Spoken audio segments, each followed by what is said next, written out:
네, 반갑습니다. 오늘 두 번째 시간이죠. ESG와 세상을 읽는 시스템 법칙에 대한 책을 그 읽으신 분도 계시고 안 읽으신 분도 계셔서 어, 거기에 따라서 하여튼 이 책에 대한 해제를 하는 시간을 갖도록 할게요. 일단 좀 보기 편하시게 이렇게 좀 해볼게요. 네, 일단 네, 그러면 두 번째 시간입니다. 2회차의 주요 내용을 한번 넘어가 클릭하시면 이렇게 바로 점핑 되죠. 네, 오늘은 제가 먼저 드렸던 질문은 이거예요. 화두. 네, 말하자면 화두죠. 시스템의 특징을 어떻게 설명하시겠습니까? 여러분이라면. 이 책에 다양하게 소개되어 있어요. 하지만 나의 언어로. 여러분이라면 여러분들 동료에게, 주위 사람들에게 시스템의 특징을 어떻게 설명하시겠습니까? 그걸 나름대로 한번 정리해 보세요. 네, 그게 좀 남으실 겁니다. 또 굉장히 여러 가지 이슈들이 좀 이렇게 이 표현들이 좀 키워드들이 좀 나오는데 제가 질문 화두로서 꼽은 키워드 두 번째가 바로 선형적 관계와 비선형 관계. 그러니까 선형 사고, 비선형 사고. 그러니까 관계라고 썼지만 관계 대신에 사고라고 쓰셔도 돼요. 사람들은 선형적으로 사고하더라. 비선형적인 사고를 해야 되는데 이런 뜻이기도 하고요. 이 사람들은 이 시스템의 변화는 사실 비선형적으로 변하는 게 굉장히 많은데 그것을 퉁치고 선형적으로 사고하더라. 그래서 의사결정의 낭패를 보는 경우가 많다. 요거를 지적하는 거예요. 아마 좀 생소하실 거예요. 근데 저희 동네에서는 굉장히 중요한 이슈입니다. 세 번째는 그렇게 만연하다고 하는 공유주의 비극. 공유주의 비극이란 한 꼭지가 좀 다뤄지고 있죠. 근데 이것을 다른 게 아니라 뭐 ESG를 얘기를 해도 되고 소위 말하는 지속 가능성 또는 지속 가능 발전 음, 런 관점에서 봤을 때 공유제 비극은 굉장히 많이 적용될 수가 있거든요. 네. 그러면 내 주위에서 볼 수 있는 공유제 비극은 무엇일까? 이렇게 생각해 보는 거죠. 이것을 극복하려면 어떻게 해야 되지? 뭐 이런 화두들이 이 책을 아니더라도 소위 지속 가능성이란 단어를 사용하는 그 많은 책이라든가 학문에서는 다 한 번쯤 고민하게 만들죠. 그런 거 보셨으면 좋겠고 쭉 훑어보시면 뭐 이런 키워드들이 좀 보이게 되실 거예요. 복원력, 뭐 자기 조직화, 계층, 또 카운터 인투이티브, 제한된 합리성, 비선형 구조, 선형 사고, 예.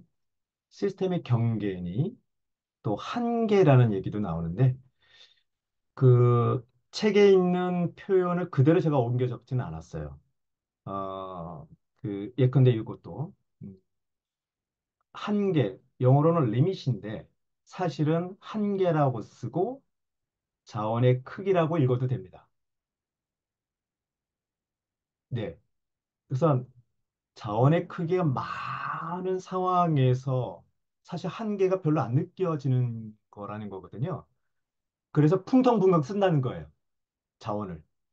그러다 보니까 아이고야 나중에 된통당하는 그런 일들이 벌어진다는 거예요. 그래서 한계라는 단어는 자원의 크기라고 읽어도 됩니다. 또 제한된 합리성, 두 번 썼군요. 또 지연, 얘기 나오고.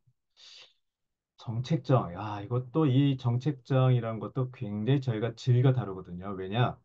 말씀드렸듯이 시스템 사고는 의사결정에 대한 거다 보니까 의사결정의 총체가 정책으로 나오는 경우가 왜 많잖아요. 그죠?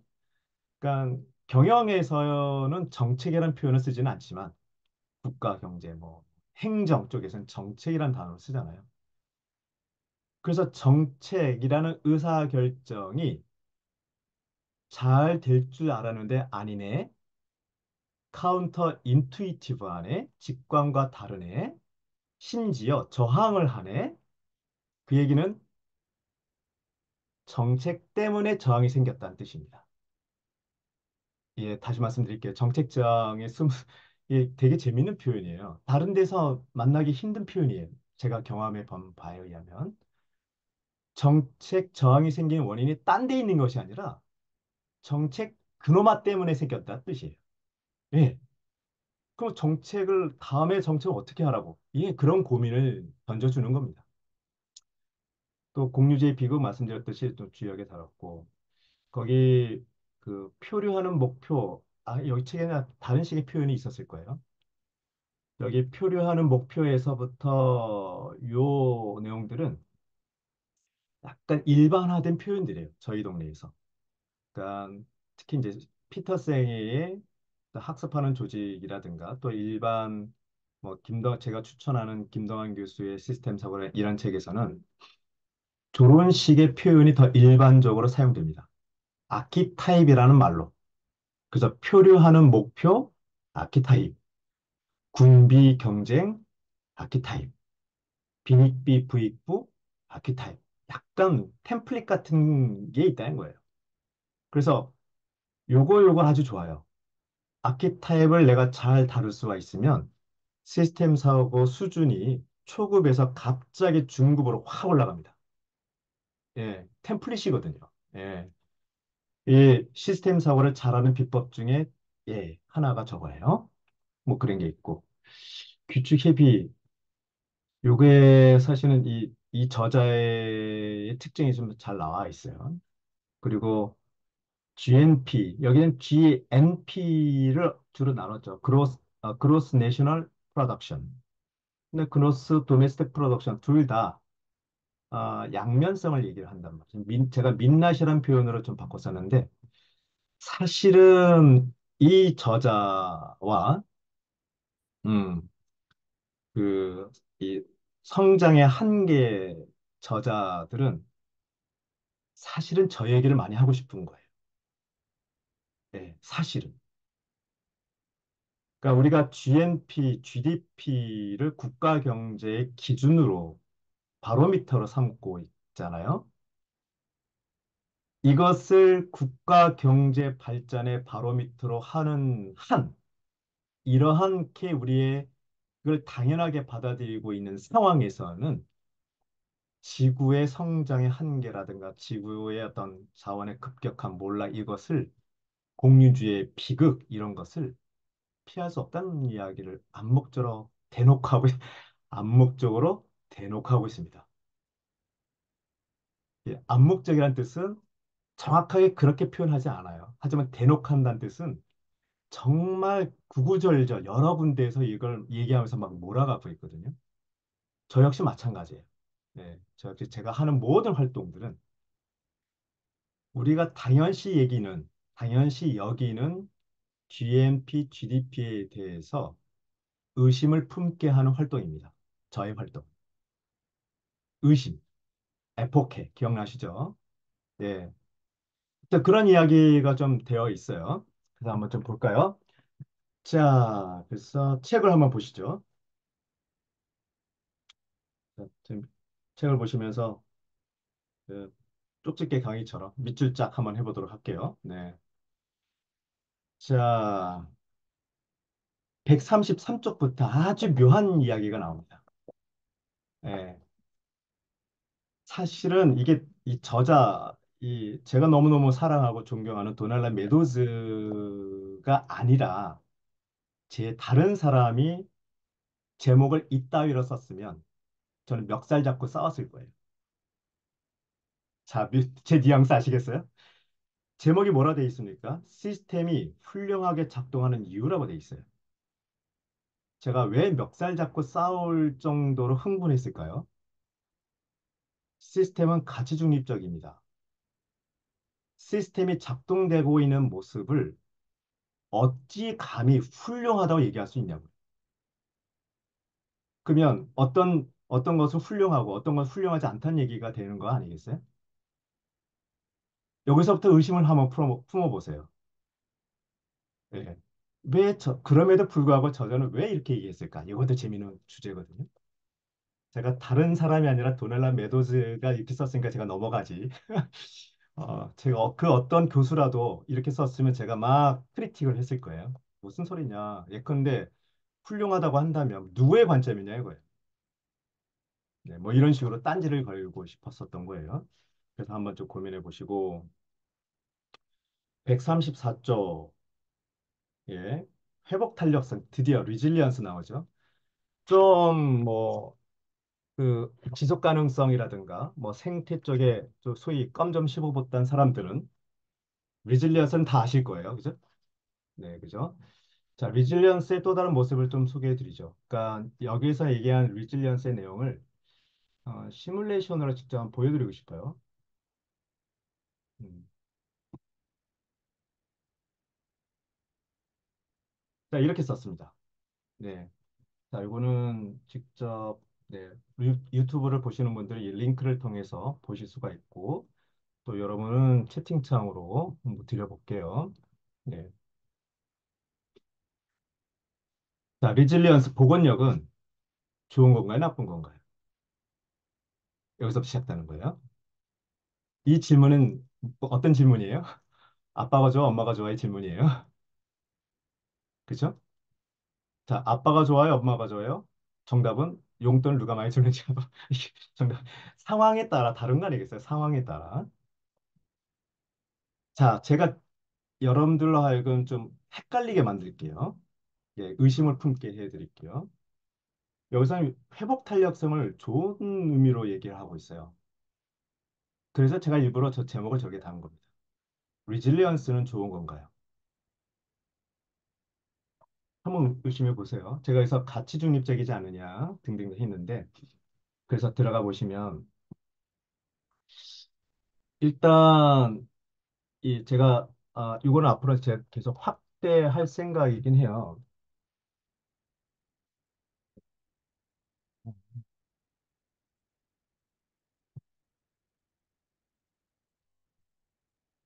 여기 리질리언스 아키타입이 있죠. 그 오른쪽에 습관 회귀도 있고요. 생태계 복원력도 있고 그러네요. 근데 여러 가지 이게 아키타입이라고 하는 순간 여기는 이것은 여러 군데 갖다 붙일 수 있겠구나라고 생각하시면 돼요. 예, 템플릿이라고 생각해 보시면 되는데 기본 원형을 보시면 크게 이제는 요 정도는 여러분들이 그 문해력이 좀 되셔야 되는 거죠. 저 네모 박스는 욕조가 되는 거죠. 욕조고요. 욕조 두 개가 서로 연결되어 있죠. 그래서 위에 있는 욕조는 들어오고 나가고가 있고 아래 있는 욕조도 뭐 들어오고 나가고가 뭐 이렇게 돼 있어요. 자, 그래서 일부 시스템이 그러니까 오른쪽에 보시면 시스템을 약화시키는 사건들이 발생하게 되어서 요 일부 시스템이 이렇게 이거를 구조 이야기가 해놨네. 자, 클릭해 볼게요. 구조 이야기 스텝 바이 스텝으로 입장하기 구조 이야기. 아하. 그러면 원본 가지고 보여드려야 되겠다. 어쩔 수 없네요. 기다려보세요. 그러면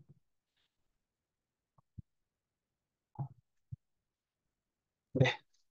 아, 지금 내용을 보시면 약간 이런 식의 스토리가 있어요. 일단 일부 시스템이 왜 시스템을 약화시키는 사건 때문에 사건이 진행하다가 이렇게 뭔가 충격이 온 거예요. 충격이 와서 다시 원상복귀 된 거거든요. 잠시 충격이 온 거예요. 네, 잠시 충격이 왔는데 거기에 따라서 시스템이 뭔가 변했다는 뜻입니다. 그런데 그러다 보니까 그 시스템을 유지하는 거대한 시스템이 있는데, 그러니까 하나의 시스템 뒤에서 여기서 메타 회복력 뭐 이런 이 표현까지 쓰면서 하나의 시스템이 다른 시스템과 연결됐다는 얘기를 좀 하고 있거든요. 그래서 그 시스템을 유지시키는 거대한 시스템이 있는 거죠. 그거와 일부 시스템과 서로 공명하면서 쭉 같이 유지되고 있었는데 어긋나기 시작하니까 차이가 생겼고 그 차이 때문에 야, 예컨대 거대한 시스템의 입장에서는 야, 너 일부 시스템 조그만 너 시스템이 바뀌었다고 야, 원위치해. 그래서 회복하려고 하는 거죠. 회복시키는 메커니즘이 작용된다는 거고, 거기에 그걸로 끝나는 게 아니라 사실은 그 일부 시스템의 변화도 그 거대한 시스템이 변화되게 또 영향을 준다는 거예요. 이런 식의 상호작용이 있는데 이렇게만 두면 서로 상호작용이 1대1처럼 보이는데 그게 아닌 거예요. 여기 일부 시스템이 변화할 때 걸리는 시간은 상대적으로 짧아요. 즉, 정신 차려. 빨리 원상 복귀해라는 건데 일부 시스템이 말하자면 쫄병이 변화된 것에 대해서 조직의 대장이 변화되는 양상인데 변화돼요. 왜냐하면 자극을 주고 영향을 미치니까. 하지만 변화되는 시간은 어마어마하게 길어요. 그래서 언밸런싱 되는 거예요. 이런 맥락인 거예요. 자, 이런 상황에서 네, 실험을 좀 해보도록 하지요. 네, 실험식, 실험식 하자. 오케이. 네, 이렇게 해서 실험을 해볼게요. 그러면 일단 먼저 예, 리스토어 해볼까? 아, 이렇게 테이블 여기서 리셋. 네, 이게 0.5, 0.5, 0.5 되는데 0. 이렇게 말하자면 이제 보시면 두 개의 시스템이 서로 이퀄리브리엄 쭉 평형을 이루고 있는 상태예요. 그런데 요거를 바꿔본다면 예컨대 요때쯤 0. 한 절반 정도의 충격이 온 거고 이때도 절반 정도의 충격이 왔어요. 그랬을 때 시뮬레이션을 돌려보면 자 위에서는 차이가 보이죠? 뚝 떨어졌어요. 시스템의 기능이 떨어져요. 그러니까 외부의 충격이 오면 단기간이라도 그 특정 시스템은 출렁 떨어지게 됩니다. 시스템의 기능이 떨어지게 되는데 다시 원상복구한단 말이죠. 그래서 리질리언스는 충격이 없게끔 만드는 것이 아니라 이것은 어댑테이션, 적응의 메커니즘이에요, 적응. 그러니까 미티게이션이 아니라, 즉, 아예 안 일어나게끔 미리 사전에 예방하는 것이 아니라 이미 벌어졌어. 그러면 그 다음에 이슈는 떨어지더라도 덜 떨어지게 어떻게 할 것이냐. 그죠? 자, 떨어졌어. 이왕이면 어떻게 빨리 복구할 것이냐. 이런 이슈가 있는 거예요. 그래서 기후변화에 대한 대응이라든가 보면 대응 전략은 두 가지가 있는 거죠. 하나는 미티게이션이라고 해서 아예 안 생기게 만들려고 하는 노력. 또 하나는 이미 벌어졌는데 어떻게? 이미 벌어졌다면 어떻게? 그래서 어댑테이션 전략이 있는 거죠. 그래서 리질리언스라는 개념은 철저하게 어댑테이션에 관련된 전략인 거예요. 네, 이렇게 되는 거죠. 그런데 여기서 보는 것처럼 시간의 차이가 언밸런싱 되어 있잖아요. 어, 밑에서 여기 제가 볼게요. 네. 여기에서 이쪽에 미치는 시간은 12시간이에요. 그러니까 근데 거꾸로 거꾸로 위에서 아래에 미치는 시간은 이 B가 빌리언이잖아요. 10억, 10억, 100억, 천억 시간이에요. 거의 억겁에 관련된 내용이라 할 수 있지 않겠습니까? 이런 경우에는 자, 일단 간단한 시뮬레이션의 저희 시사점이 뭐냐면 일부 시스템이 출렁을 대더라도 복귀된다. 하나. 두 번째, 일부 시스템이 출렁되더라도 그 시스템을 버티고 있는 거대한 시스템은 거의 영향을 안 받는다. 그런데 경우에 따라서는 요 시간이 짧은 것도 있지 않겠어요? 근데 지금 10이니까 1, 10, 100, 1000. 요 정도 한번 볼까요? 1000시간. 그러니까 시간의 길이가 언밸런스의 이가 좀 더 줄어들었죠. 그럴 때 보면 이렇게 되네요. 살짝 차이가 있는 거 보이시나요? 네. 그러니까 거대한 시스템일지라도 천상 안 변할 것 같던 그것도 사실은 변할 수 있다라는 이야기이죠. 이거를 한 배구를 한번 해볼까요? 그러면 이렇게 되네요. 그죠? 그러면 위에서 보면 위에 건을 보면 덜 빨리 회복되죠. 왜? 여기에서 미치는 힘이 상대적으로 압도적으로 크지 않은 거예요. 뭐 그런 식의.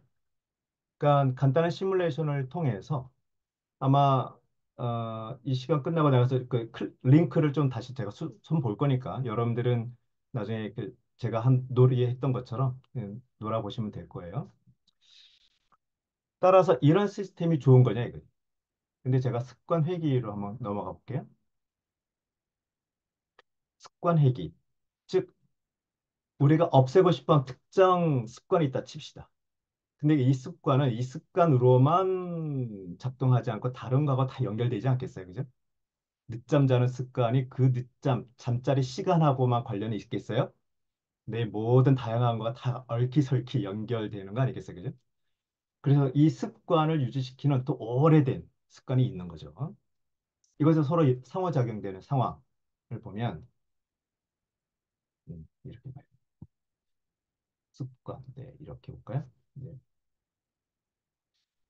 그래서 이걸 보면 자, 이 클릭해서 이 이야기는 요거는 기존에 있는 습관을 없애려고 했던 나의 노력인 거예요. 예. 나의 노력 덕분에 줄어들었다 할까요? 어. 하지만 그럼 뭐해? 다시 원상복귀 되는데? 그 뜻입니다. 예. 그래서 이것도 리질리언스라 얘기할 수 있는 거 아니겠어요? 뭐 이렇게도 얘기할 수도 있고요. 네. 또 그렇습니다. 이거는 아직 링크 안 열렸네. 그냥 여기에서 제가 좀 보여드리고 싶었던 내용은 그리고 네. 리질리언스란 시스템에 대해서 끊임없이 제가 그 강조하는 거 가치 중립적이라는 걸 잊지 말아 주셨으면 하는 바람에서 말씀을 드리고 그 맥락에서 이 책을 읽으셔도 아주 재밌을 거예요. 왜냐면 저는 이분을 정말 100% 존경하거든요. 그래서 이렇게 행간의 글에 대해서 생각이 많아져요. 시스템은 가치 중립적에도 불구하고 왠지 좋은 시스템 쪽으로만 얘기하는 그 의도가 뭐였을까? 그런 것까지 생각하게 돼요. 자, 계속 넘어가 볼까요? 네. 음, 137페이지에 보자. 네. 여기 보면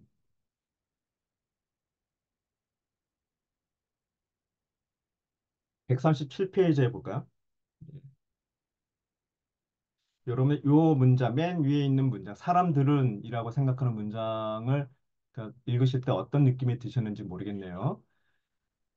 137페이지 맨 위에 있는 문장, 사람들은 흔히 안정성이나 생산성 혹은 더 즉각적으로 인식되는 시스템의 특징들을 위해 회복 탄력성을 희생하는데, 아, 그 까닭은 시스템 전체를 보는 눈이 없으면 회복 탄력성이 분명히 보이지 않기 때문이다.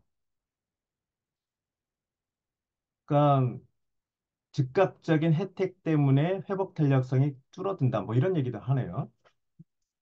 그리고 시스템의 특징, 그러니까 거기 이렇게 한번 써보시겠어요? 거기 시스템의 특징들을 위해라는 말을 쓰셨는데 특징에다가 밑줄 짝 하시고 네. 혜택이라고 한번 써보시겠어요? 혜택하고 땡땡 콜론하고 효율성 이런 단어 쓰셔도 좋아요. 그것을 높이기 위해서 하다 보니 거기에 시스템의 특징들을 위해라고 써요. 위해란 단어에다 동그라미 하셔가지고요. 쭉 빼셔서 중독이라고 하면 쓰셔도 돼요. 네, 그러다 보니까 중독되더라. 뭐 그런 뜻입니다. 그런 이야기. 그다음에 자기조직화가 139쪽이 나오네요. 네. 자기조직화된다. 사실 자기조직화라는 말은 컴플렉스 티어리, 컴플렉시티 티어리, 그 복잡성 이론에서 굉장히 많이 좀 다뤄요. 예. 그래서 프랙탈 이론 나오고 막 그러잖아요. 그죠? 예. 그런데 제가 봤을 때 이 책에서 참 묘사를 기가 막히게 잘 했다는 것이 140쪽에 바로 위에서 두 번째 줄에 보면 이처럼 시스템이 자기 구조를 더 복잡하게 만드는 능력이라는 표현을 쓰셨네요. 그러면 여기서 질문. 복잡하게 만들어졌다는 것은 현상이에요. 왜 시스템은 자꾸 복잡하게 될까요? 이거죠. 왜? 그거에 대한 자세한 설명은 사실 많이 없어 보이는데 저는 이거를 어디서 발견했냐면 제가 이화여대 교수로 있을 때 제가 자연대 있었잖아요. 그 에코 생태학 쪽에 있다 보니까 저는 이걸 어떻게 저는 해석하냐면 먹이사슬로 해석합니다. 그래서 시스템은 즉 자연 생태계는 먹이사슬이 굉장히 촘촘하게 또는 먹이사슬의 대안, 얼터너티브 초이스를 끊임없이 만들고 있어요. 그래서 먹이사슬의 대안이 많을수록 건강합니다. 왜? 어떤 특정 외부의 힘에 의해서 특정 먹이사슬이 훼손됐을 때 정확하게 또 다른 먹이사슬 때문에 유지가 되게 만들거든요. 그 다양한 먹이사슬이 존재해야 되니까 어쩔 수 없이 복잡하게 되는 것이 아닐까? 전 그런 생각이 좀 들어요. 그러니까 이런 식의 궁금증을 가지고 호기심과 질문을 가지시고 이 책과 또 다른 책을 계속 읽어 나가시면 뭔가 연결고리가 있을 거예요. 왜냐하면 시스템을 다루고 있기 때문에 그래요. 이 책은. 뭐든지 다 시스템이기 때문에 왠지 모른 시스템의 어떤 고유의 특성들이 다 알게 모르게 연결될 수가 이걸 연결하기 시작하면 재밌습니다. 네, 그래서 이 책을 읽으시고 또 다른 책을 읽으시면서 시스템 관점에서의 공통 분모를 계속 찾아가려고 하시면 아주 재밌어요. 네. 그래서 그 단락의 끝에 보시면 뭐 이런 표현이 있죠. 시스템의 자기 조직화 능력을 파괴하기보다 고무하는 일을 더 잘한다. 뭐 고무라는 단어가 나오는데 저는 그 단어를 딱 떠오르는 순간 이 다양성이란 단어가 떠올려졌어요. 그러니까 먹이 사슬이 더 풍부하게 있다는 것은 다른 말로는 다양성이 살아 숨쉬는 거죠. 시스템의 특징인 것 같아요. 왜? 지가 살기 위해서라도 네, 각 개체는 지가 살기 위해서라도 끊임없이 위기 상황에 대처해야 되잖아요. 그런 맥락에서 다양성, 즉 새로운 먹이 사슬, 뭐 그를 끊임없이 풍부하게 만드는 것이 아닌가 그런 거. 근데 여기서 어, 맨 밑에 140쪽의 맨 밑에 보시면 각 주에도 그런 얘기가 살짝 나옵니다. 그 셀프 오거나이제이션의 그 두째 줄 보면 다양해지는 능력에 다양이 나오잖아요. 그래서 다이버시티 아예 대놓고 얘기하시지 왜 이렇게 숨겨놨을까 그런 생각이 좀 들어요. 결국 다이버시티가 중요하다는 얘기를 하고 싶으신 거 아니었나? 뭐 그런 생각이 들었는데 이래저래 그쪽 이야기가 좀 깔려 있다 보시면 되고 문제는 이거예요. 140쪽 하단에 보시면 끝에 보면 자유라는 단어가 나오고 그 다음 페이지로 넘어가면 자유와 실험 어느 정도 무질서가 필요하다 나와요. 요게 다양성 세계를 추구할수록 생기는 연결고리죠. 실험이란 뜻은 실험이란 단어가 나올 때마다 꼭 잊지 말아야 될 것은 실패할 수 있다는 것을 전제로 깐 거예요. 네. 자, 자유가 있죠. 실패할 수 있다는 전제가 있는 실험이란 단어가 나오죠. 게다가 무질서란 단어가 나옵니다. 이거는 소위 말한 기성 질서를 유지하려는 세력에서는 되게 싫어하는 거죠. 다 거꾸로예요. 그래서 기성 조직을 즉 뭐 기득권 세력 뭐 또는 뭐 이스태블리시 소사이어티 이쪽에서 중요한 것은 지속해야 돼. 이 시스템이 유지돼야 돼. 이 시스템이. 그리고 그러다 보니까 효율성이 강조돼야 되고요. 그래서 이것을 반하는 것은 다 적이 되는 거죠. 약간 그런 뉘앙스가 좀 깔려 있어 보여요, 저한테는. 네. 이 책에서는 그렇게 대놓고 얘기하지 않았지만 저는 그래서 뭐 여러분들 저의 해석을 보시고 뭐 아니 말고 식으로 뭐 아닐 수 있고 저럴 수도 있고 그런 거니까 네. 한번 해석해 보시죠. 음. 그다음에 네. 뒤에 가시면 또 볼까요? 네. 넘어갈까요?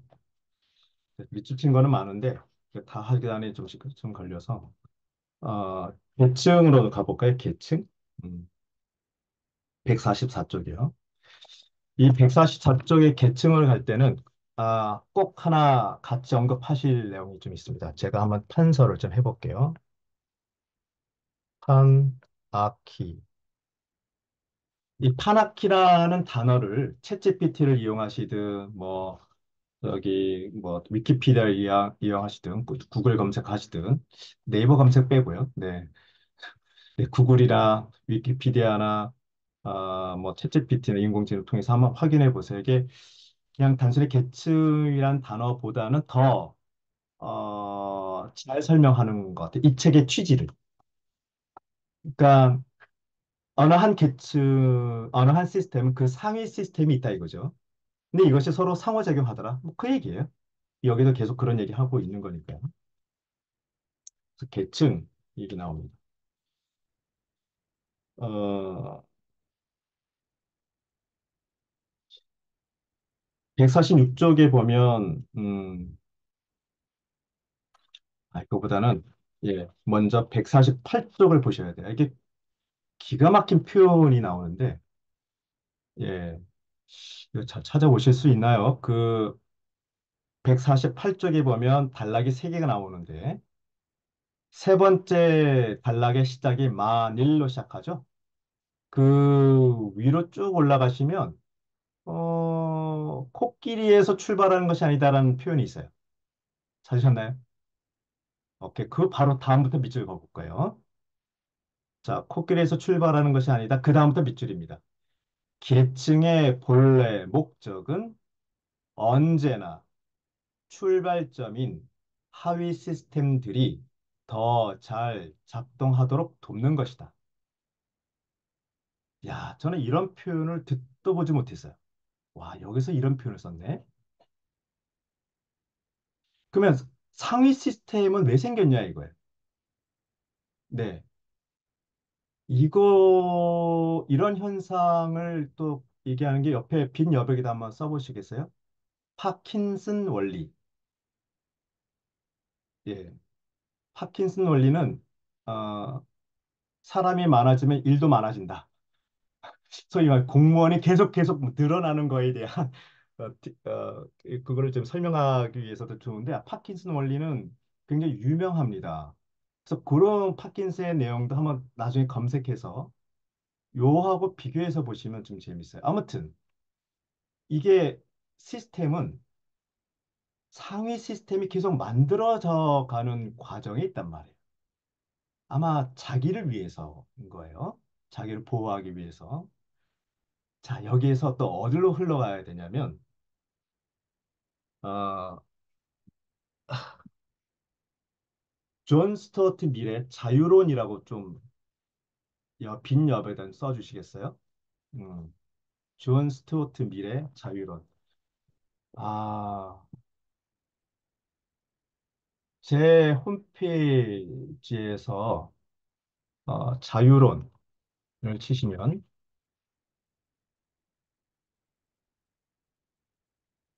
제가 일요일마다 아침 낭독회를 해, 해오고 있었거든요. 요새는 안 하지만. 네. 그래서 6월 6일부터 8월 29일까지 11번에 걸쳐서 자유란 책을 한 줄 한 줄 읽어 나가면서 윤독하면서 살펴봤던 적이 있어요. 그래서 저도 나름 한마디 할 수가 있는데 나중에 한번 보세요. 그러면 여기에 뭐 생각 나누기에서 없구나. 아, 여기 여기 있네요. 그죠? 그래서 뭐라 뭐라 막 쓰신 내용이 있으니까 와 이런 이야기를 주고받았네 사람들이 이 책을 읽고 그러니까 뭐 엿보실 수가 있고요. 채팅창에 나는 귀중한 정보 그래서 막 여러 가지 이야기를 풍부한 이야기를 계속 나눴었거든요. 근데 이 책에서 개인의 자유와 국가 권력의 관계를 아주 기가 막히게 표현을 합니다. 그러니까 국가 권력은 개인의 권력을 위해서 존재하는 거다라는 내용이 쫙 전개가 돼요. 야, 그러니까 그렇게 코로나 시절에 프랑스나 영국에서 마스크 쓰라니까 개뿔하면서 말 안 들었구나. 그러니까 이런 사고가 소위 서구 사회에서 아주 뿌리 깊게 박혀 있었구나. 그런 생각이 좀 드네요. 그러다 보니까 이 책을 보고 깜짝 놀란 거죠. 계층의 본래 목적은 언제나 출발점인 하위 시스템이 더 잘 작동되도록 돕는 것이다. 어때요? 연결되어 있는 것처럼 보이지 않으세요? 저만 그런가? 아무튼 그러면서 또 중요한 표현이 나오는데 그러면 상위 시스템은 하등이 중요하지 않은 것이냐? 또 이것도 아닌 거예요. 그래서 148조의 그 첫 번째 마지막 단락에 보면 만일 팀원이 팀의 승리보다 개인의 영광을 더 중요시 여긴다면 말이 안 되는 거잖아요. 그죠? 네. 그런 얘기의 연장선에서 오른쪽에 굵은 글씨 부분 최적화란 단어를 깝니다. 서브 옵티마이제이션. 사실 저는 이렇게 표현하지 않고요. 저는 제 강의할 땐 이렇게 표현해요. 각자 최선을 다할수록 전체 시스템은 더 망가진다. 뭐 이렇게 제가 좀 강조하거든요. 예. 왜 그러냐면 시스템은 서로 연결되어 있고요. 왜 그러냐면 리소스가 제한되어 있기 때문에 그렇습니다. 한 회사 내에서 모든 부서가 최선을 다한다고 생각해 보세요. 그러면 어디서 걸리냐면 리소스 배분에서 걸려요. 그럼 각자 최선을 다하면 회사 망해요. 막 이런 느낌인 거죠. 그래서 부분 최적화라는 단어는 썩 좋은 단어가 아니라는 개념입니다. 그래서 이것도 뭐이 정도에서 넘어가죠. 네, 재밌죠? 네, 이게 철저히 시스템 관점에서 또 피드백 관점에서 또 시스템이 지연되어서 생기는 파동 이런 걸 생각하면 자연스럽게 이렇게 나오는 거야. 그래서 각자 최선을 다하는 상황에서 야, 야, 잠깐 한 번 더 생각하자 이렇게 나와야 되는 거죠. 그러면 우리가 이것을 왜 해야 되는 거지? 목적이 뭐지? 이러면서 전체 최적을 생각해야 된다는 거예요.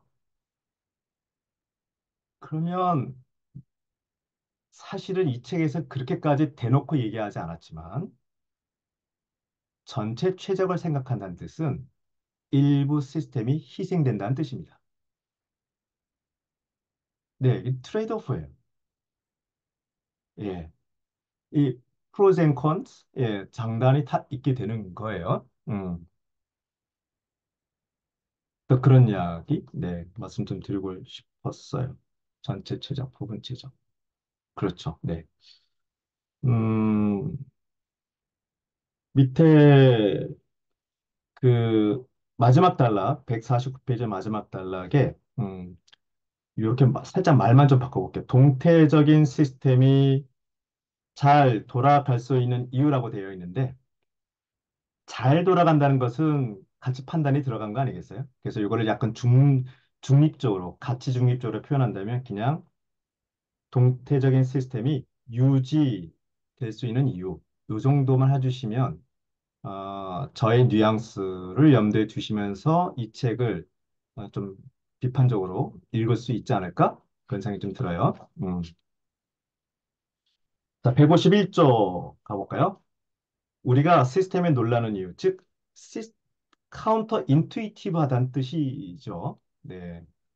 저 카운터란 뜻은 제 화면에 제가 인 것처럼 카운터란 뜻은 반대란 뜻이요. 인투이티브는 직관이니까 직관과 반대가 되는. 근데 이것도 말이 웃긴 게 시스템은 자기의 움직임대로 변화되고 있었던 것인데 그걸 인간이 못 알아봐서 놀란 것이지 시스템은 그런 의도가 없는 거예요. 시스템은 가치 중립적. 쟤는 아무 생각 없어요. 지 나름대로의 속도로 움직였을 뿐인 거죠. 근데 그걸 우리가 의사결정에 도입하다 보니 의사결정에 반영하다 보니 깜짝깜짝 놀란다는 뜻입니다. 그래서 151쪽에 시스템 동물원이라는 표현이 나와요. 시스템 주라는 표현을 사실 저희 동네에서 많이 써요. 시스템 사고하는 쪽에서. 그야말로 동물원이라는 시스템 안에서 다양한 동물들이 있잖아요. 그런 뜻입니다. 예, 그냥 다양한 크고 작고 뭐 이런 다양한 것들이 서로 하나의 시스템을 만드네. 결국 동물원이네. 예, 뭐 그렇게 해주시면 되고요. 152쪽에 맨 위에 드디어 모델이라는 얘기 나오죠. 네. 요거를 이게 참 되게 할 얘기가 얼마나 많았을까. 근데 이걸 이렇게 단순하게 얘기하시다니 대단하다. 또는 얼마나 피를 이거를 버린 이야기가 얼마나 많을까. 그런 생각도 들거든요. 한번 읽어볼까요? 우리가 세상에 대해서 안다고 생각하는 것은 모두 다 모델이다. 그러니까 달리 표현한다면 우리는 항상 자기가 만들고 있는 모델 안에서 세상을 해석하고 있는 거예요. 이거를 인정해야 돼요. 예. 근데 사람마다 각자 각기 다른 모델을 갖고 있는 거죠. 근데 이 모델이라는 것은 딜레마가 있습니다. 딜레마가 있어요. 그 빈 여백에다 한번 써보시겠어요? 두 가지 딜레마가 있어요. 그러니까 두 가지 이유가 서로 상충합니다. 모델은 현실을 그대로 반영할 수는 없습니다. 현실을 단순화하게 됩니다. 현실을 단순화하게 되는 이유는 뭐 제한된 합리성도 있고 여러 가지 이유가 있는데요. 네, 그렇죠. 그러니까 내 나름대로의 그 이 선입관 또는 뭐 바이어스 또는 무슨 이게 다 나의 모델을 얘기하는 거죠. 거기엔 정신 모델, 멘탈 모델이라는 표현을 썼지만 현실과 똑같진 않아요. 현실을 단순화시킨 겁니다. 그게 본질이에요. 두 번째 딜레마가 뭐냐면 두 번째 요소가 서로 상충되는 게 뭐냐면 따라서 모델은 정확하지가 않아요. 그래서 저희 동네에 굉장히 유명한 존 스터만 교수라는 분이 모든 사람들은 모델을 갖고 있지만 하면서 all models are wrong 이란 표현을 씁니다. 이게 딜레마예요. 그걸 인정해야 돼. 그 한계를. 그 이 한계점을. 네. 예컨대 비행기의 메커니즘을 그대로 갖고 올 수 없으니까 우리는 종이 비행기라는 모델을 만든 거죠. 하지만 종이 비행기를 통해서 비행기의 양력, 부력 이런 것을 우리가 이해할 수 있고 궤적이 흘러가는 이런 건 우리가 학습이 되잖아요. 하지만 종이 비행기는 비행기가 아니잖아요. 그렇죠? 그러면 이야기가 어디로 흘러가냐면 결국 우리는 정확하지 않은 모델을 통해서 현실을 학습하는 거예요. 틀릴 수 있다는 것을 염두에 두고 아하 하면서 학습하는 것이 남는 거라는 생각이 좀 들어요. 152페이지, 예. 그런 거. 그래서 거기 보면 152페이지 하단의 단락에 보면 이래서 이런 말이 나온 거죠. 한마디로 요약하면 이중적이다. 그래서 우측 오른쪽 페이지 맨 첫 번째 줄 보시면 우리는 더 많이 이해할 수 있지만 완벽하게 이해할 수는 없다. 그러니까 모델을 통해서 몰랐던 사실도 알게 돼요. 땡큐. 그렇구나. 근데 그게 더 정확한 것은 아니에요. 그런 얘기죠. 밑에 피드백 얘기가 나오고요. 그다음에 비선형성, 지연 이렇게 나오죠. 그래서 제가 여기에 화면에 보시면 아마 이렇게 표현했을 거예요. 그죠? 저는 저렇게 좀 정리를 했어요. 제 강의 안에 저런 식의 표현을 좀 많이 사용하는데 왜 우리가 시스템의 결과를 보고 깜짝깜짝 놀라느냐? 그 원인은 어디서 왔느냐? 제가 봤을 때 다시 보니까 이 책에도 이런 표현을 썼다는 것을 이제서야 알았어요, 저도. 두 번 피스할 땐 몰랐는데. 예. 그래서 약간 미안도 하고, 처음부터 깨달았지 못했다는 거에 대한 미안함도 있고, 나름대로 고민 끝에 나온 결론이 이 책하고 또 비슷하네. 그래서 기쁘기도 하고요. 예. 그래서 저한테는 좋아요. 예. 피드백 되기 때문에 우리가 너무나 원인과 결과로만 판단하는 게 워낙 익숙하다 보니 한 바퀴 돌아오는 힘의 역학관계는 생각하는 훈련이 안 됐단 말이죠. 피드백. 또 지연돼서 지연도 바로 오는 게 있고 나중에 오는 것도 있고 뭐 기타 등등 때문에 또 비선형 때문에 뭐 이런 얘기. 그래서 비선형 이야기를 여기서 쓰지 않았군요. 그러면 그래서 제 홈페이지에서 여러분 홈페이지에서 비선형이라고만 써보시면 하버드 비즈니스 리뷰에서도 카바 스토리로 비선형을 다룬 적이 있어요. 이게 여기 볼까요? 여기 보면 Linear Thinking in a Non-Linear World 라는 제목으로 네, 다룬 적이 있습니다. 우리 한숙희 소장님은 좀 잘 아시겠지만 제가 시스템 다이내믹스를 영접하기 전에는 하버드 빈스 리뷰를 영접하고 있었거든요. 그래서 예, 제가 사실 갈아탄 사람인데 그래서 하버드 빈스 리뷰가 너무 좋아서 한 달에 한 번씩 제가 무료 특강을 2006년부터 쭉 했었어요. 그래서 항상 관심 있게 봤는데 와, 이 아티클은 제가 시스템 사고를 접한 다음에 알게 된 건데 야, 역시 궁죽지통? 뭔가 통하는 데가 있네. 그래서 이것은 여기 계신 많은 분들이 이제 경영, 코칭 이런 거에 대한 관심도 있으시고 뭐 HRD 쪽에 또 관련이 많으시니까 소재가 경영에 대한 소재로 되어 있으니 한번 읽어보세요.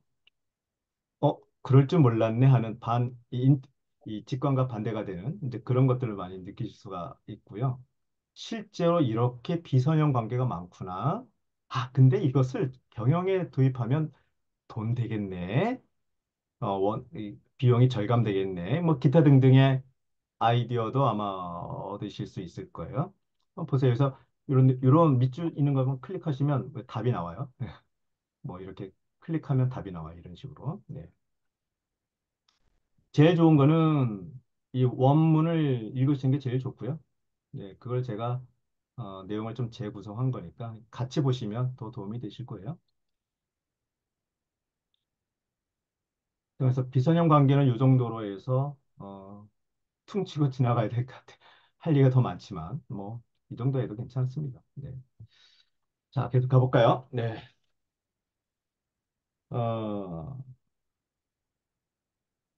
네. 여기 하여튼 153쪽의 맨 하단에 뭐 대충 계속 반복되는 표현들이 좀 뭐가 있냐면 네. 여기에 이런 말이 있죠.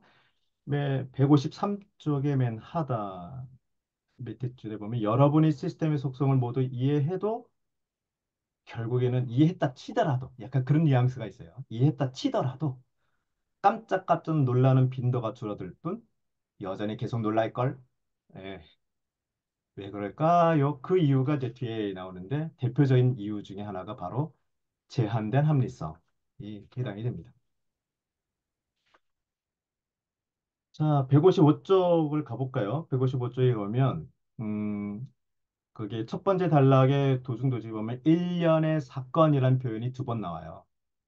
예, 일련의 사건. 그래서 저희 동네에서는 거기도 빙산의 일각이라는 표현이 나옵니다. 좀 찾아보고 계시나요? 그래서 빙산의 일각이라는 표현에 동그라미 쳐보시고, 그 다음에 일련의 사건 이런 것 좀 동그라미 쳐보셔서, 어디 봅시다. 네. 아이스, 빙산 모델이라 한번 써보시겠어요? 빙산 모델. 그러니까 시스템 사고를 어떻게 하면 더 잘할 수 있지? 이건 어떤 툴이 있지? 예, 여러 가지 툴이 있다 말씀드렸잖아요. 그 중에 하나가 빙산 모델을 하나의 툴로서 활용하는 게 있어요. 근데 빙산이 보통 뭐 이렇게 되지 않겠습니까? 뭐 이렇게 돼서 네. 맨 위에가 예, 수면에 드러나는 거, 심텀, 현상, 그렇죠? 그래서 저희 동네에서는 이벤트란 표현을 좀 많이 즐겨 써요. 다 같은 말인데 뭐 사건, 뭐 이벤트 또는 증상 뭐 이런 거. 저희가 이벤트예요. 근데 빙산의 일각은 보이는 게 다가 아니다라는 표현으로 많이 쓰잖아요. 그 무형 다 근본적인 게 뭔가 있다라는 표현을 쓸 때 빙산의 일각이라는 표현을 많이 쓰는데 저희는 좀 더 구체적으로 이러한 이벤트가 나타날 수밖에 없는 어, 그러니까 그러니까 저희 동네에서는 한 번에 이벤트 하나도 관심 없어요. 네. 근데 이게 패턴이 되는 순간 뭔가 있다고 생각합니다. 그래서 그 이벤트 하나가 아니라 시간에 따라서 어떤 변화가 있다 이런 식의 패턴,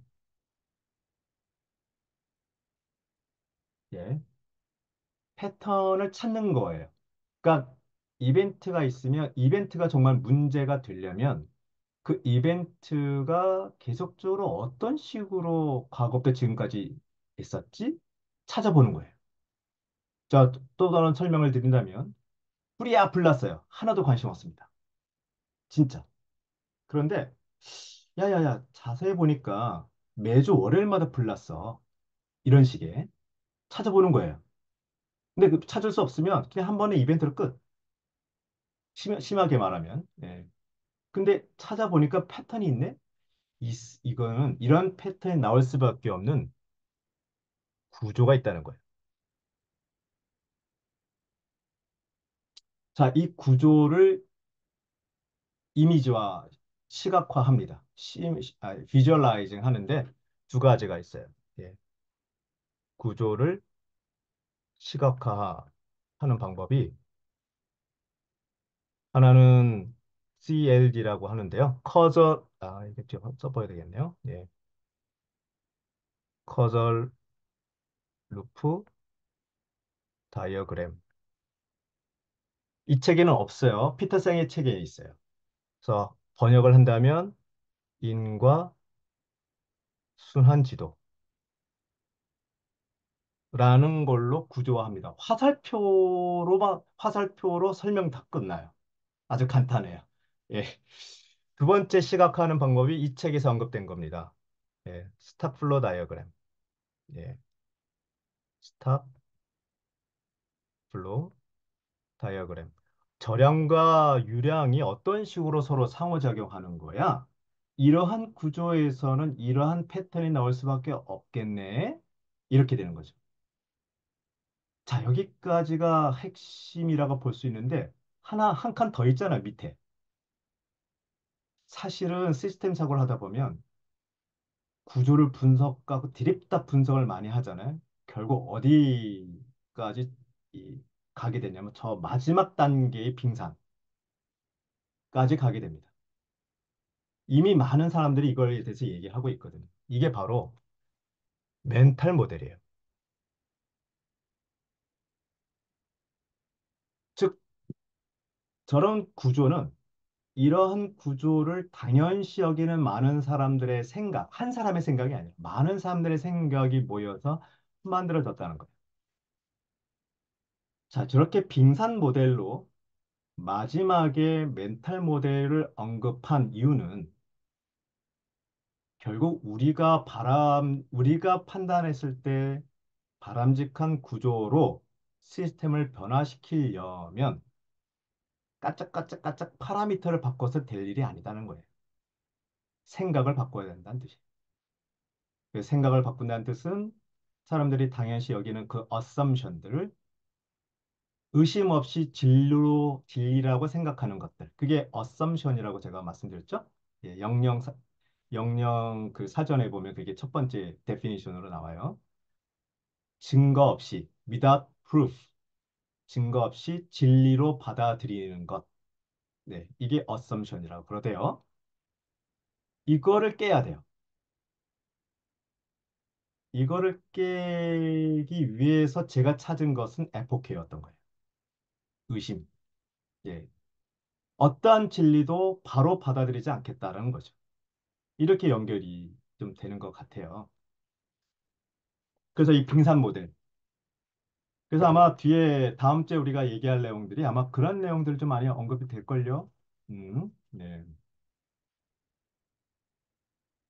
그래서 밑에 보시면 그 마지막 단락에 보시면 밑에서부터 하나, 둘, 셋, 넷, 다섯째 줄로 올라가시면 155쪽이죠. 밑에서 다섯 번째 줄 올라가시면 시스템 사고자들은 문제를 만나면 가장 먼저 시스템의 역사와 데이터, 시계열 그래프를 확인한다. 이런 표현이 있어요. 이건 자동입니다. 저희들한테는. 그래서 이 시계열 모델을 어, 여기서는 우리 저자가 그렇게까지 표현 안 했는데, 네.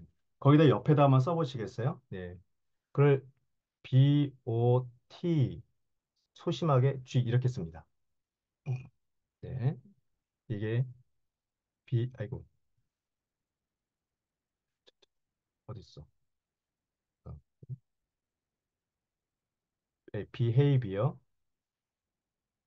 over time 소심하게 그래프 이렇게 돼요. 네. 이게 그냥 시계열 그래프하고 느낌이 좀 달라요. 보통 우리가 통계에서 보는 시계열 그래프라든가 뭐 통계청에서 나오는 시계열 그래프는 가로, 세로, 물론 그렇죠. 거기에 눈금들이 있죠. 눈금들. 그래서 숫자가 이렇게 매칭되는 거 아니겠습니까? 네, 그것도 좋아요. 하지만 그거 없이도 그릴 수 있다는 거예요. 이때 비헤이비어는 네, 비헤이비어를 번역할 때는 행태라고도 하기도 하고 거동이라고 하긴 하는데 저는 그것도 어려워서 예, 변화라고 읽으시면 돼요. 예, 시간에 따른 변화 그래프가 되는데 약간 이런 거예요. 시간에 따라서 뭐가 변하지 이거예요. 뭐 이렇게 뭐가 변하지? 뭐 이런 거. 네, 그거 찾아보려고 하는 거죠. 네, 여러 가지 방법이 있어 아주 재밌게. 이런 활동을 초등학교 교실에서도 얼마든지 할 수 있고 하고 있어요. 저도 그렇고 제가 아는 초등학교 교사도 이걸 좀 하고 그랬었거든요. 얼마든지 할 수 있어요. 자, 뒤에 가볼까요? 157쪽에 가시면 드디어 이제 계량 경제 모델과 차이점을 언급을 하는데요. 두 번째 단락 보시면 대부분 경제 분석은 이렇게 나오죠. 그 단락을 이렇게 이제 그 단락 전체를 이렇게 아우러 보시고 이런 식으로 어, operational thinking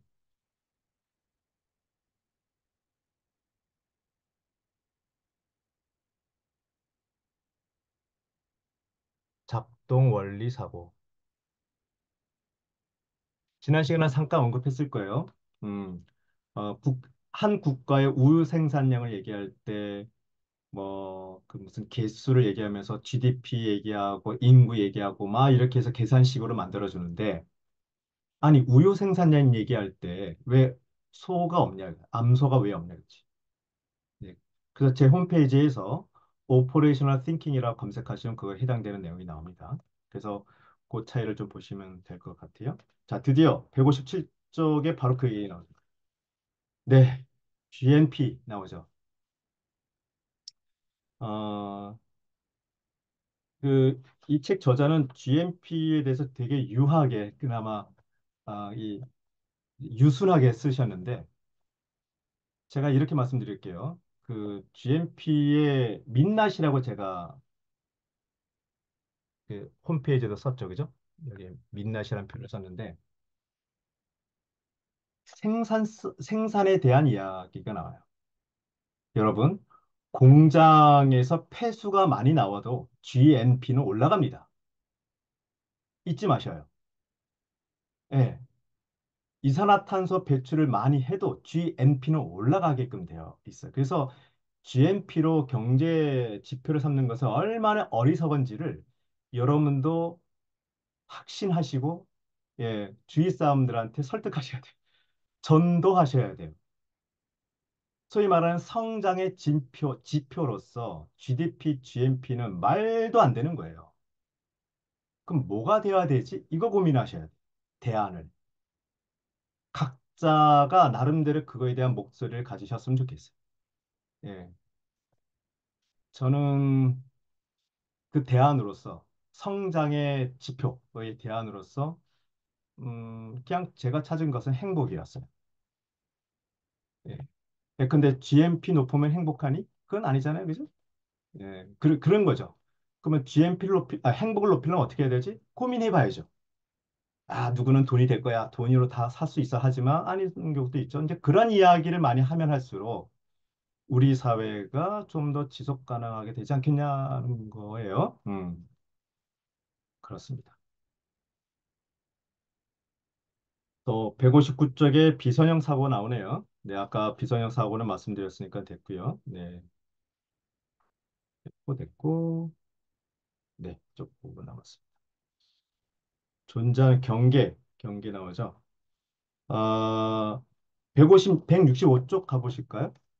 시간 언제 더 가지? 금방 갈까요? 금방 갈 수 있어요. 네, 165쪽에 가시면 빨간 글씨, 시스템의 관점에서 생각하면 되는데 거기에 이 말을 쓴 사람 이름 나오죠. 게릿 하딘, 예, 밑줄짝. 게릿 하딘 밑줄짝 하시고 연도 1968년 한 칸 띄고 논문 제목을 쓰시는 겁니다. 공유지의 비극. 이 사람이 쓴 거예요. 그래서 탑저널에 실린 논문이에요. 공유지의 비극. 이것도 이제 한 바닥 이야기인데 제 홈페이지에서 이 공유지의 비극이 원문을 아직 완성되지 않았는데요. 여러분 홈페이지에서 공유지의 비극을 검색하시면 어디냐? 예, The Tragedy of the Commons. 맞나? 아마 이걸걸? 네. 네. 그래서 이거를 나름대로 개요하고 시스템 관점에서 막 설명하는 글을 쓰는 중이에요. 완성된 것은 아닌데요. 예. 나중에 관심 있으시면 보시면 좋을 거예요. 왜냐하면 워낙에 유명한 표현이잖아요. 공유제의 비극. 근데 아무도 원서를 읽은 사람이 없어. 원문. 그래서 그래요. 그래서 사실 저도 원문을 읽어볼 생각을 다 안 했다가 이거 도저히 못, 그러니까 계속 피하고 다녔는데 피하고 다녔는데 도저히 못 피하겠는 거예요. 그래서 몇 페이지 안 되니까 몇 페이지 안 돼요. 뭐 10페이지도 안 되네요. 그래서 이렇게 다운받으실 수 있고 막 그래요. 그래서 읽어보셔도 돼요. 요새는 챗GPT니 디지털 인공지능이 있으니까 그래서 대화하듯이 해설을 스스로도 할 수가 있고 질문할 수가 있거든요. 전 나름대로 그래서 이제 하나둘씩 설명해 나가려고 하고 있어요. 그래서 밑에 보시면 원문하고도 비교해서 이 내용이 나는 이렇게 생각한다. 그래서 원전을 직접 보는 맛도 한번 좀 드리고 싶어서 하는 중인데 놀기 바빠가지고 아직 완성은 못했습니다. 또 관심 있으시면 보시면 고맙겠고요. 음, 뭐 주옥 같은 글이 많이 많이 있지만 뭐 넘어가도록 할게요. 자, 경계 얘기를 하면서 자, 압축된 제 나름대로 봤었던 압축된 표현이 170페이지에 보시면 가운데 세 번째 단락에 시스템 분석가들은으로 시작하는 단락이 있어요. 170쪽에 바로 그 위에 있는 표현. 공원을 관리하려면 공식적인 공원 지역보다 넓은 경계를 고민해야 한다. 자, 여기에서 공원이란 단어가 두 번 나오는데 그 단어 대신에 밑에다가 시스템이라고 쓰시면 아주 정확하겠죠? 음, 내가 담당하는 시스템을 관리하려면 공식적인 시스템보다 더 넓은 경계를 고민해야 된다. 왜? 다 연결되어 있으니까. 뭐 그런 얘기죠. 기타 등등. 네. 그다음에 겹겹이 쌓인 한계. 자, 한계는 네, 한계라고 쓰고 자원의 크기라고 읽으면 된다고 말씀드렸죠? 네. 그러면 174쪽에 보시면 음, 그 최소량의 법칙, 야, 이거 정말 유명한 법칙이거든요. 그러면 최소량의 법칙을 보시면 여러분들은 뭘 떠올리면 참 있어 보이냐면요. 어, 더 골이라는 소설책 읽어보신 분 계시나요? 끄떡하신 분이 한두 분 계시나? 네, 네, 더 골, 골 2도 있고 있는데, 이것이 소설책인데, 네, 이것이 얘기하고자 하는 게 더 제한 이론입니다. The Theory of Constraint, The Constraint Theory, 네. Theory of 네, Constraint, 그러니까 제한 이론. 그래서 이 한계를 얘기할 때, 저 제한된 제한 이론하고 다 연결되거든요, 다 네, 직접적으로. 그래서 그거 연결하시면 아마 좀 그쵸? 아, 제한이래, 제약, 제약, 그래 맞아, 제약. 고맙습니다. 예, 제약 이론, 제한, 그죠, 제약 이론. 그래서 덕을 아주 재밌어요. 소설책이니까 읽어보시면 됐고, 175쪽에 제한 요인이라고 써서 제가 헷갈렸네요. 아무튼 제약 이론이고 제한 요인이고 뭐 그렇습니다. 그래서 아마 새로운 통찰을 얻게 되실 거예요. 쭉 넘어가시면 되고, 네, 좋습니다. 그다음에 178쪽에 도처에는 지연, 예, 지연이 많이 있다는 건 많이 말씀되고, 어, 네, 183쪽 제한된 합리성, 그래서 노벨 경제학상 나오고 막 그러잖아요. 그래? 제한된 합리성에서 이제 행동 경제학하고 다 연결되죠. 뭐 그런 이야기도 쭉, 그다음에 쭉 볼까요? 네. 그다음에 190쪽의 시스템 속의 덫과 기회. 그러니까 트랩, 덫이라고도 하고 때로는 기회라고 하는 이유는 시스템은 가치 중립적이기 때문에. 예. 예컨대 똑같은 시스템일지라도 독재자가 사용할 수도 있고 혁명가가 사용할 수도 있고 어, 다 그럴 수가 있는 거란 얘기죠. 네. 그래서 191쪽에 보면 아키타입이라는 표현이 나오고 그래서 뒤에 쭉쭉 그런 아키타입들이 소개되고 있는 거예요. 그래서 이거는 하나하나 설명드린다기보다는 그냥 어쩔 수 없어요. 그러니까 피터생의 학습하는 조직과 같이 보셔야 돼요. 거기에 뒷부분에 아키타입에 대한 소개가 쭉 되어 있거든요. 그래서 그거하고 연결하시는 게 사실 좋습니다. 예. 그러면 여기서 이해 못했던 것이 그쪽 책을 통해서 이해될 수도 있고, 그 책을 읽었을 때는 이해가 안 됐던 것이 이 책을 통해서 이 책의 맥락에서 또 새롭게 해석될 수가 있거든요. 네, 도끼는 객끼입니다. 다 같은 맥락이니까, 네, 한번 같이 비교해 보시면 도움이 되실 수 있어요. 그래서 사실 5장에 있는 하나하나는 음, 하나 다 설명드린 것은 약간 무의미하고 너무 많고 투머치. 그래서 이 정도만 해도 이제 제 영상을 보신 분들이나 또 여러분도 안 읽으셨다면 다시 한번 읽어볼까? 아, 또는 읽어보셨던 분이라면 제가 말씀드렸던 그런 포인트들, 질문, 화두에서부터 제가 밑줄 자 뭐 이런 이야기가 있으니까 그걸 토대로 다시 한번 읽어보시면 제가 또 발견하지 못했던 거를 또 발견할 수 있지 않을까? 뭐 그런 생각이 좀 듭니다. 자, 벌써 9시 33분이네. 자, 오늘 그 어, 북클럽 리딩은 요 정도로 마무리할까 싶어요. 괜찮으신가요? 네. 자, 그래서 두 가지 말씀 좀 드려볼게요. 아, 두 가지? 예. 요 소감 좀 남겨주셔요. 예. 약간 지난 시간에 공식적으로 끝내고 나서 몇 분하고 수다를 계속 떨었었거든요. 네. 누구라고 말씀은 안 드리겠지만 되게 서운합니다. 그렇게 많은 얘기 나눴는데 세상에 소감 하나 한 줄 안 남겼어. 굉장히 많은 이야기를 했는데 그래서 약간 배신감 느꼈습니다.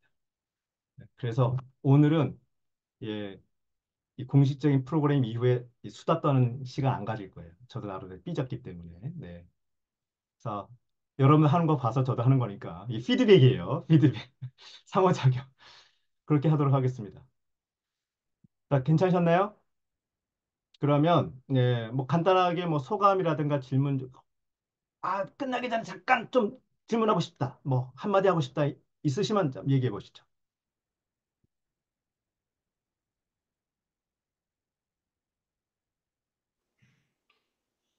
없어요? 그럼 끝내도 될까요? 질문 한 가지만 아, 예, 드려보겠는데요. 좋습니다. 제가 오늘 딱 제약 이론과 이 시스템 법칙과 이게 뭐 어떻게 다른 건가? 뭐 비슷한 건가? 아, 약간 네. 그게 궁금해서, 예. 그렇지 않은데, 그게 좀 궁금했었어요. 예. 그 관계를 어떻게 보면 될까요? 그러니까 그 시스템이 굉장히 다양하고 버라이어티한 특성 중에 하나가 최악 이론인 거죠. 예, 그 중에 하나. 근데 굉장히 무시 못하는 요인인 거죠. 그렇게 보시면 될 것 같은데.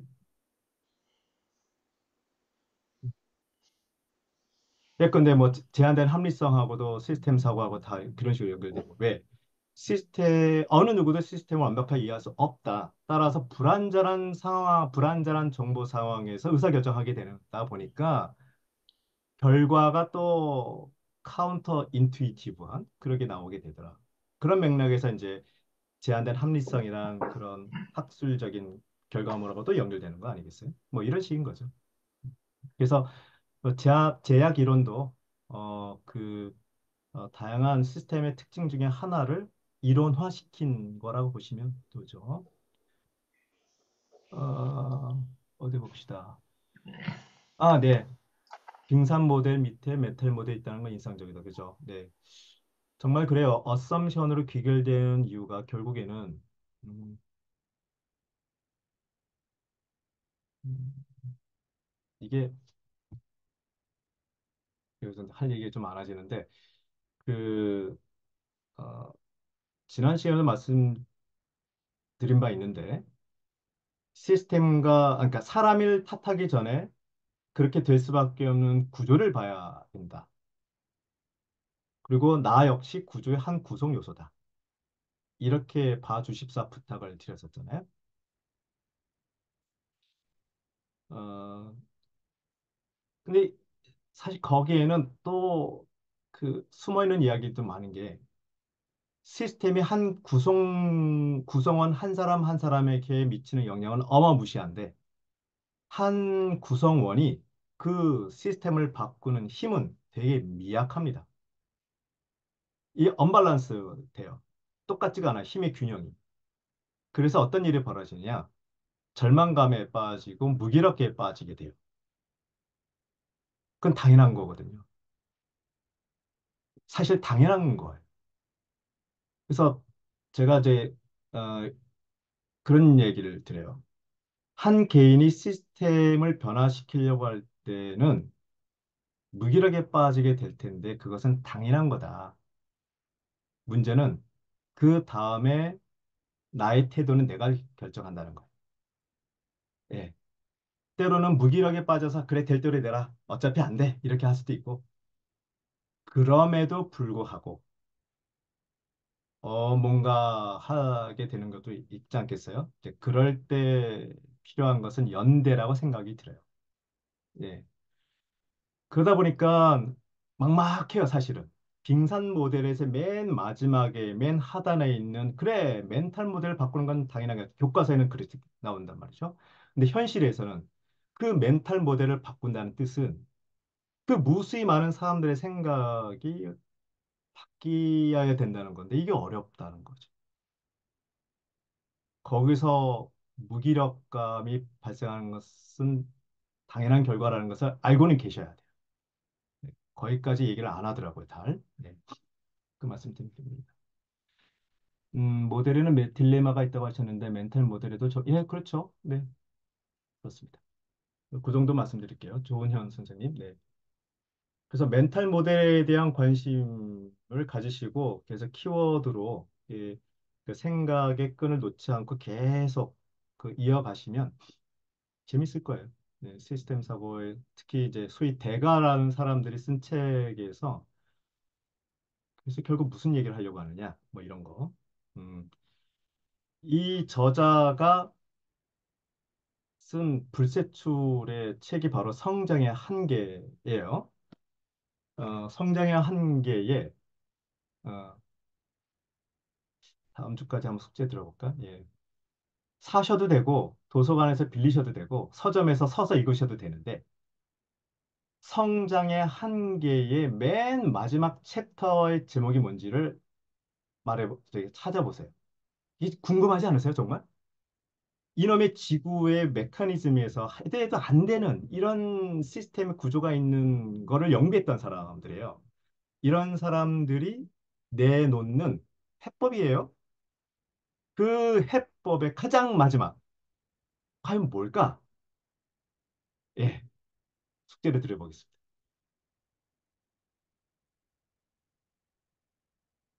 자, 그러면 계시는 전나리 질문이, 선생님하고 예, 질문이 또 있는데요. 그렇게, 멘탈 모델을 결국은 변화를 위해서는 내려가다 내려가다 보면 그러니까 어썸션, 멘탈 모델이고 결국은 어썸션을 바꾸는 일인데 그게 지금 말씀하신 대로 한 개인의 어썸션 바꾸는 것도 너무 어려운데 시스템 전체 각 구성원들의 어썸션을 다 바꾼다는 게 너무 힘들어서 아까 무기력에 빠지게 되잖아요. 그럼 결국은, 아, 이건 안 되는 건가? 이제 이렇게 되는 거여서. 그러니까 그런 고민이 저랑 이 말 상대할 수 있는 아주 이제 시작이 되는 거죠. 거기서 그런 고민에서 시작하시면 좋은 거죠. 네. 똑같은 고민을 과거에 무수히 많은 사람들이 굉장히 다양한 시대에서 똑같이 했어요. 했을 것 같고, 예. 그쵸? 그쵸? 예. 음. 그 끝을 한번 같이 가보자 이거예요. 우리 고민의 끝이 어디까지 우리가 가야 되는가 궁금하지 그래서, 않으세요? 예. 그러니까 그 고민이 지금 어디까지 좀 진전이 됐는지도 궁금하네요. 이 책에서 잘 나와 있어요. 또 이 책도 그런 면에서는 굉장히 그 개인적인 어떤 고민의 흔적으로 아니라 다른 사람들 보라고 대놓고 썼잖아요. 네, 그 성장의 한계란 그 책도 그렇고 이 책도 그렇고 네. 피터성의 학습하는 조직도 그렇고 결국엔 다 그런 얘기를 하고 있어요. 그래서 한번 뭐 이게 좋은 건지 나쁜 건지 우리 시대에 맞는 건지 우리 시대뿐만 아니라 우리 조직에 맞는 건지 우리 나라에 맞는 건지도 따져봐야 되고 그죠? 음, 에포케 네. 예, 이게 정답은 아니야 하면서 의심하면서 어, 찾아가 보는 거죠. 실험하듯이 실험하듯이 네. 찾아보는 거죠. 네. 마치 계시니까 그러면 전나리 선생님, 예, 이정희 선생님 뭐 한마디, 조은현 선생님 하셨고, 없으면 그냥 빠이빠이 하고요. 저는 초반에 질문했던 그것과 연결이 되는데, 아, 네. 무기력해질 수 있다라는 얘기도 아까 제 질문에 답변을 그렇게 해주셨는데, 아, 네. 그냥 무기력 끝나는 게 아니라 저는 위로가 됐어요.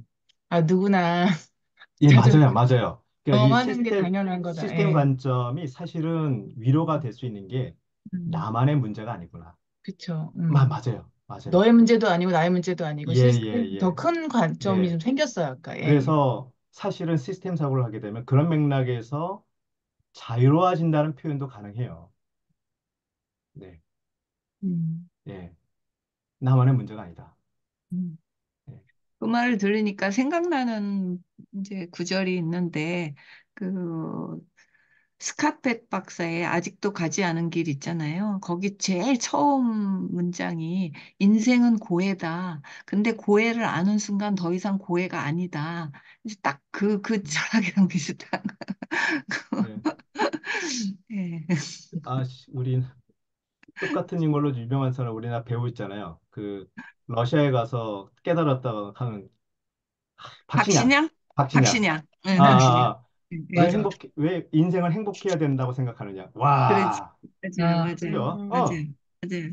그죠? 사라지는 그래서 제 고향이 제주인데, 예, 제주 말에 사라지면 뭐, 사라지면 사라진다? 뭐 이런 말이 있어요.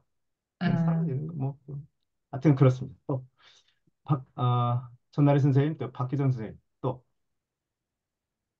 안 하려다 하게 되네. 네. 음, 저는 뭐 회복 탄력성이면 요즘에는 뭐 그냥 뭐 만병통치처럼 다 될 것 그렇죠. 근데 그래서 그 말 쓴 같았었는데, 거예요, 저도. 예. 네, 그게 아니라는 거가 즉, 되게, 나쁜 것도 쉽게 사라지지 않는다는 뜻이에요. 음, 예, 그럴 수 맞- 있다. 맞아요. 그것까지도 회복 탄력성의 또 다른 이면이라고 보면 되는 거죠. 네, 네, 네. 음, 그런 음, 이면을 처음 음, 이렇게 또 음, 바라보게 한, 네. 음, 음, 근데 제가 아까 시뮬레이션에서 살짝 보여드린 포인트는 그 바뀌지 않을 것 같은 그것마저도 사실은 바뀔 수 음, 있는 거다. 음, 어떻게? 한번 찾아봐야지. 뭐 이런 거죠. 왜냐면 무기력에 빠진다는 것은 도저히 안 바뀌네, 이놈의 시스템이. 그 거대한 시스템이라고 하는 것들이. 그래서 무기력에 빠질 수 있었는데, 어? 제가 시뮬레이션을 보여드린 것처럼, 조건을 바꾸니까 그것도 마저 바꿀 수 있는 게 있네. 그럼 어떤 힘이 또 그런 것을 바꾸게 하느냐? 뭐, 음, 기타 등등 뭐 생각의 연결고리 계속 확대할 수 있는 거죠. 음. 또, 오늘 여기까지 하겠습니다. 네. 그러면 다음 주에 뵙도록 할게요. 안녕. 네, 아, 네. 감사합니다. 감사합니다. 감사합니다. 네, 감사합니다. 감사합니다. 감사합니다.